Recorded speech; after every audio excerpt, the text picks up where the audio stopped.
Hello. This is the new podcast of the new year. Podcast number 9. I have been away from podcasting because we've had the Christmas podcasts, which have been lovely. So lovely. So yeah, we have 3 articles and a trowel of the week, which we always do. I absolutely love Trowel of the Week. So, shall we get us started? This one comes from the Metro and it's December. It's just before Christmas. I'm actually recording this on the 18th, just before we go to Cornwall. Hello, future me. I hope we've all had a really good Christmas. So the first one is an article in the Metro today, and I just thought I have definitely got to include this one because it's a very different one. So it's called By Gum, Stone Age Girl Saliva Found in a Chunk of Chewed Bark. And they've called her Lola. How do they know her name? I don't understand how they know her name. I really don't understand. Maybe they had to find a name for her. I'm reading this article. The world's first chewing gum has been unearthed 5,700 years after it was spat out by an adolescent girl. So you can picture this teenager who's chewing gum and just been told, spit that gum out. So yes, although just a blob of birch bark, the prehistoric equivalent of Wrigley spearmint gum still had traces of saliva. Scientists are grateful for her antisocial habit. As for the chewed lump pictured, which is like a grey rock type blob. It looks like a shell or a plop or poo. 5,000-year-old gum. 3,700 years BC. Scientists are grateful for antisocial habit of chewed lump found in southern Denmark, enabled them to extract the genome, which is basically genomics of, I'm going all scientific here, genomics of the personal data. So basically like DNA. Reconstruct Lola. How the hell do they know her name? We reconstruct Lola down to her dark hair, dark skin and blue eyes. Study leader for Professor Hans Schweidener of Copenhagen University said it's amazing to have a complete ancient human genome for anything other than bone. The gum made by heating bark was chewed probably to alleviate toothache. Can't speculate anything really. One of the most important discoveries ever. Professor Schreider's team also found Stone Age animal and plant DNA which showed Lola liked to eat hazelnuts and duck. They found duck and hazelnuts, and that was probably one of her last meal before she decided to chew her gum. I don't know what it was like. I don't know if her parents said, stop chewing that gum, like my parents did when I was a teenager. That's the first article. I just think it's an amazing find. It's one of the best finds, I think. So the next article number 2, is from Guernsey, and it is from the Guernsey Press. Bronze Age even site turns out to be a rare Napoleonic camp. During a dig on Lanacrest Column, a team of archaeologists from Bristol-based Clifton Antiquarian Club have unearthed evidence of a British Army training camp from the early 18th century on La Gressier Common. Find came as a surprise, as it long been thought locally that the site dated from the Bronze Age. The team of diggers were led by Dr. Donovan Hawley and Laurie Waite, with local volunteers, and they unearthed a host of finds which allowed them gradually to piece together a picture which debunked the original premise that the mounds date back from the Bronze Age. Our research thus far shows that 4 of these field kitchens have previously been excavated. Ooh, that's strange.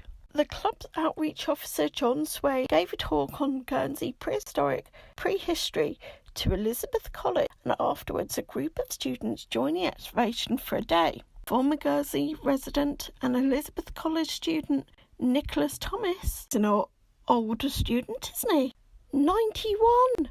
Is the sole survivor of the 1947 dig. That previous excavation known at the site commented that he had been fascinated to learn of the new discovery. Upon receiving the news from the Bristol team, he said he was delighted to find the puzzle of the mound have been solved. Oh, that's lovely. Quite good. This is some of the comments. Are you having a go, or is this a genuine attempt to make contact so you can share valuable information? Your research, another comment was, your research wasn't very thorough. Then we excavate at least 3 of these camps in our tiny country of Luxembourg. I don't know what they mean. So I just think where you find people, you'll find history, and the people of now will go back to the people of then and find the history of the people of then. And that's how I see it. Anyway, so article number 3. Article number 3. Oh, this isn't too good. Okay, so it is from BBC News, one of my favourites. Coastal erosion reveal shipwreck skeletons.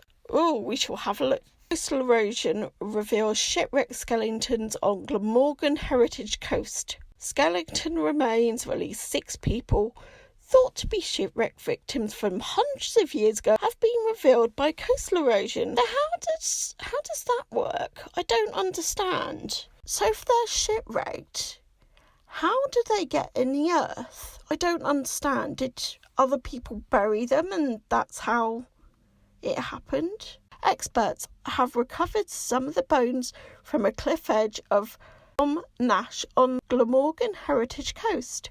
Other bones have already been lost to the sea, according to Professor Jackie, someone from Cardiff University. The remains of the people recovered from the site previously been found to date from the 16th century. Bioarchaeology expert Professor Malvine said, "Our latest thinking is that these are Tudor or Stuart men who may have been the victims of a shipwreck. We aim to tell more of their stories and return their identities to them through ongoing post-excavation analysis. The findings are due to be shown on BBC 4's Digging for Britain, which I've seen, and they look quite cool.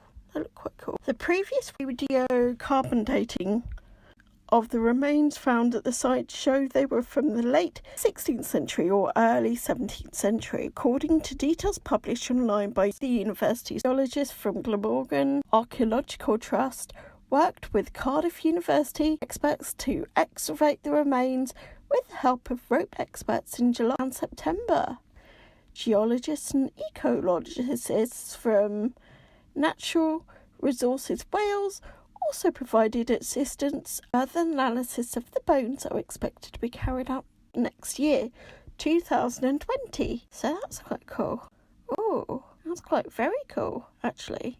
So basically, these guys or girls were shipwrecked on a ship, and they died on the island and were buried on the island. So that's all I can say.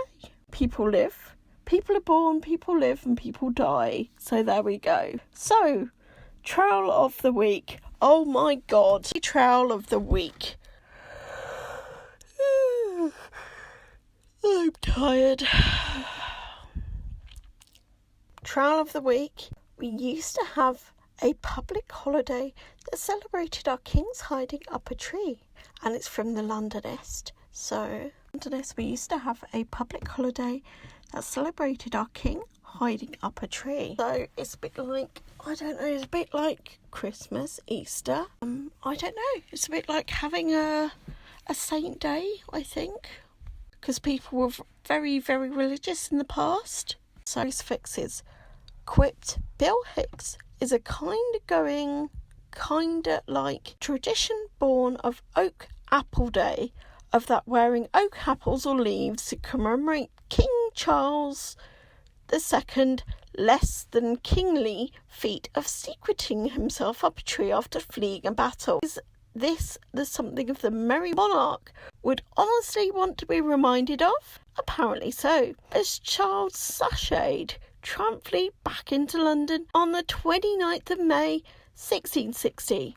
Royalists proudly brandished the branches of oaks, and a gesture that coincided with these glad tidings from Parliament resolved that Bill be prepared for keeping a perpetual anniversary for the day of thanksgiving to God, and the 9th and 20th day of May in every year being the birthday of His Sacred Majesty and the day of His Majesty's return to Parliament, be yearly set apart for this purpose. So, hang on, when Charles shimmied or shooted up the oak tree, did it happen to be his birthday?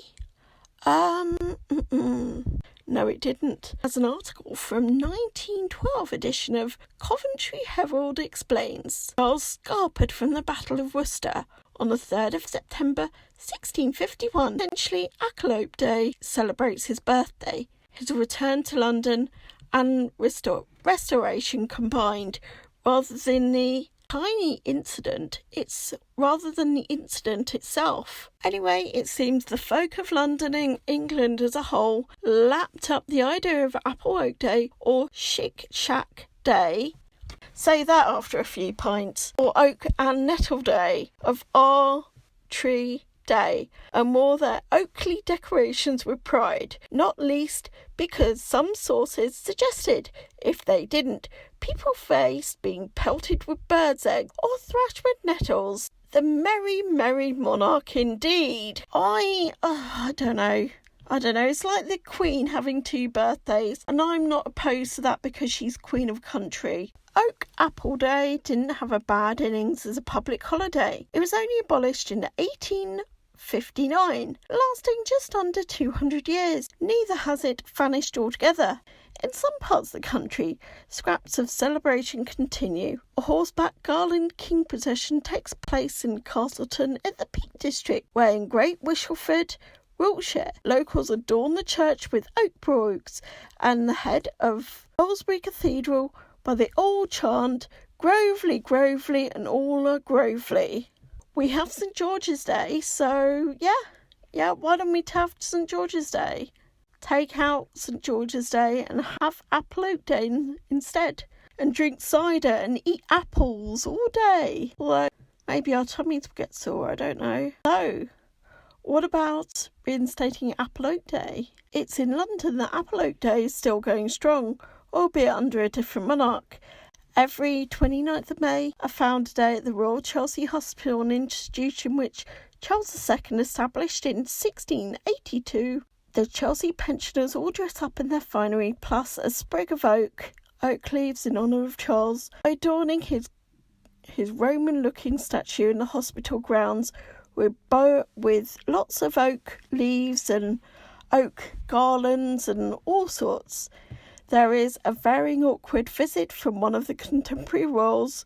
Every year can hear a cacophony of whinnying that St. George's Day isn't a public holiday. George did kill a dragon, and Charles too did leg it up a tree.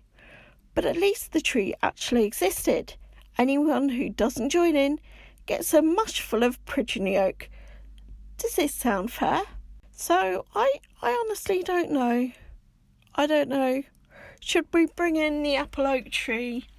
Apple cider day. That would be quite good. Apple and apple cider day would be quite good, rather than having a St. George's Day. But St. George killed dragons, so I'm not sure. I think we should just leave St. George's Day. And yes, in the past we've had 200 years of Apple Oak Tree Day, where we remember the royals, but we can also remember Charles II as what he did and what he stood for. Go. Enjoy. I shall see you next week with another article hit list of 3 and trial of the week. Take care. Bye.